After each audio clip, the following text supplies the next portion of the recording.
Advising parents on college borrowing decisions? I thought only students borrow to pay for college. Isn't that why they call them student loans? Not quite. There's actually an increasing share of parents that borrow each year to pay for their sons and daughters' college education. And there's a couple things you as an advisor need to be aware of when advising your client in this area. The first thing is surrounding, well, what type of loan are they actually borrowing? Well, most commonly they're borrowing what's known as a plus loan. Another thing that sounds pretty positive.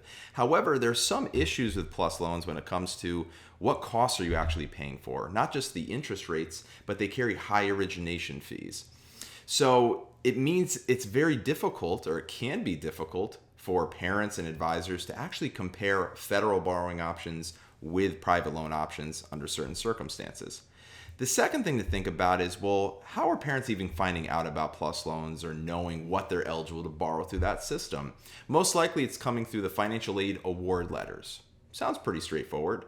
But the problem is there's no standard uniformity in award letters. They look different from each school, and some schools may report them in ways that are actually a little bit deceptive, where the parent may not realize it's an actual loan that they're being asked to take out. It's not grant aid or merit-based aid or scholarships that they don't have to repay. So they have to be careful with that, and advisors need to be more involved with reviewing these award letters with clients.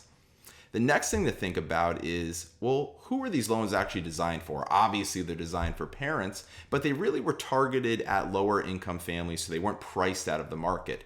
However, the barriers to actually be able to borrow a plus loan are actually very low, which means there is the possibility that you have less affluent borrowers that are over borrowing to pay for college. And this may certainly be the case, especially if you're looking at parents of first time or first generation college students. So we need to be aware of that. And finally, even though it may be easy to borrow these loans, it may not be as easy to repay them. Unfortunately, parent plus loan borrowers aren't afforded the same options as traditional student borrowers when it comes to repayment plan options, right? They're not eligible to participate in the same income-driven repayment plans as traditional student borrowers. So while it may be easy to borrow, it can be more difficult to repay. So advisors really need to be working with clients on the back end as well to see, hey, does this loan make sense from a repayment standpoint, or should we be looking at other private loan alternatives? So that's what we're going to cover in the minuses of plus loans, advising parents on college borrowing decisions.